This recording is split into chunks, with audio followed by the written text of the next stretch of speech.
साधू आणि गवळण. एका सुंदर गावात एक साधू राहत होता. गावातील लोक त्यांचा खूप आदर करत असत. साधू नेहमी लोकांना ईश्वरभक्ती, सत्य आणि चांगल्या विचारांचा उपदेश करत असे. त्याच्या आश्रमात रोज अनेक लोक येत असत. कोणी अडचण सांगत असे, तर कोणी आशीर्वाद घेऊन जात असे. त्याच गावात दुसऱ्या गावातून रोज एक गरीब गवळण दूध विकण्यासाठी येत असे. तिचं आयुष्य खूप साधं होतं. डोक्यावर दुधाची घागर घेऊन ती पहाटेच घराबाहेर पडत असे. ती अत्यंत प्रामाणिक आणि मेहनती होती. गावात आल्यावर सर्वप्रथम ती साधूच्या आश्रमात जाऊन त्यांना दूध देत असे. त्यानंतरच ती इतर लोकांकडे दूध विकायला जात असे. एके दिवशी तिला आश्रमात पोहोचायला उशीर झाला. साधूने तिला विचारले, आज इतका उशीर का झाला?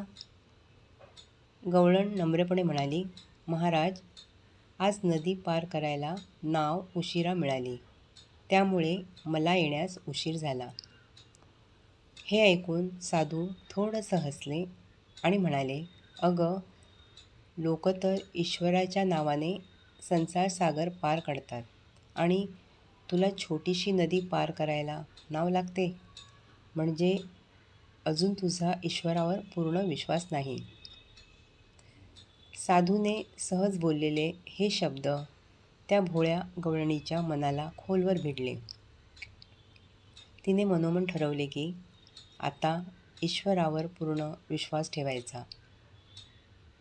दुसऱ्या दिवशी पहाटेच ती साधूच्या आश्रमाच्या दारात येऊन हाक मारू लागली, महाराज, महाराज, दार उघडा. त्यावेळी साधू अजून झोपलेले होते.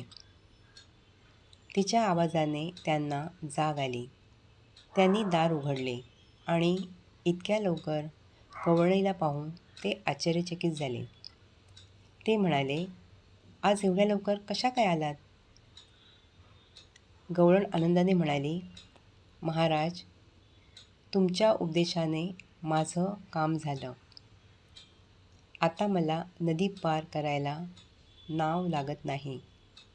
रोजचे भाडेसुद्धा वाचले. साधू चकित झाले. ते कसं शक्य आहे? त्यांनी विचारलं. गवळण निरागसपणे म्हणाली, तुम्हीच तर सांगितलं होतं ना, ईश्वराच्या नावाने संसार सागर पार होतो. मग मी आज ईश्वराचं नाव घेतलं आणि नदी पार करून आले. हे ऐकून साधूला तिच्या बोलण्यावर विश्वास बसला नाही. त्यांना वाटलं ती कदाचित विनोद करत असेल. थोड्या वेळाने गवळण परत जायला निघाली. साधू तिच्या मागोमाग नदीकाठी गेले.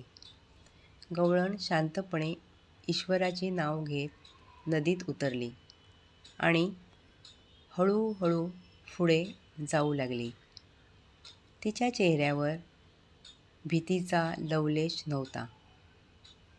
तिचा विश्वास इतका दृढ होता की ती सहजपणे पुढे जात होती. हे पाहून साधूही नदीत उतरले. पण पाण्याची पातळी वाढताच ते घाबरले. त्यांच्या मनात शंका निर्माण झाली. भीतीने ते गोंधळले आणि पाण्यात तोल जाऊन पडले. वाचवा, वाचवा, ते ओरडू लागले. गवळण लगेच धावत आली आणि तिने त्यांना पाण्यातून बाहेर काढले. साधू लाजून खाली मान घालून उभे राहिले.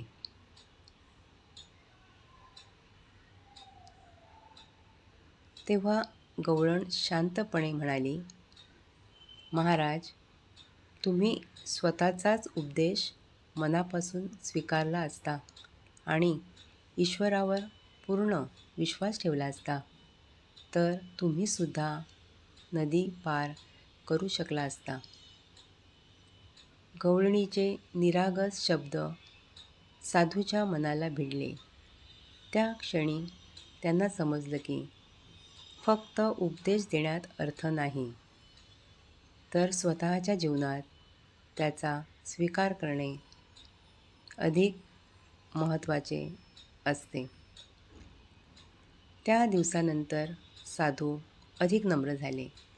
त्यांनी लोकांना केवळ बोलून नाही, तर कृतीतून शिकवायला सुरुवात केली.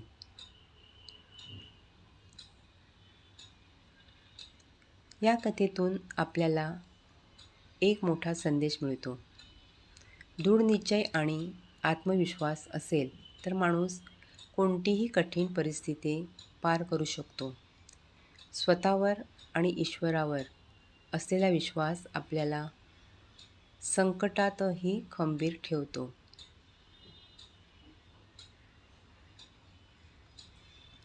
आत्मविश्वास माणसाला अपयशाच्या काळातही सकारात्मक राहण्याची ताकद देतो. दृढ निश्चय आपल्या ध्येयाकडे चालत राहण्याची प्रेरणा देतो. ज्याच्या मनात विश्वास असतो तो कितीही अडचणी आल्या तरी हार मानत नाही. म्हणूनच जीवनात यशस्वी व्हायचं असेल तर स्वतःवर विश्वास ठेवा, मेहनत करा आणि आपल्या ध्येयासाठी प्रामाणिकपणे प्रयत्न करत राहा. कारण खरा आत्मविश्वासच माणसाला यशाच्या शिखरापर्यंत घेऊन जातो.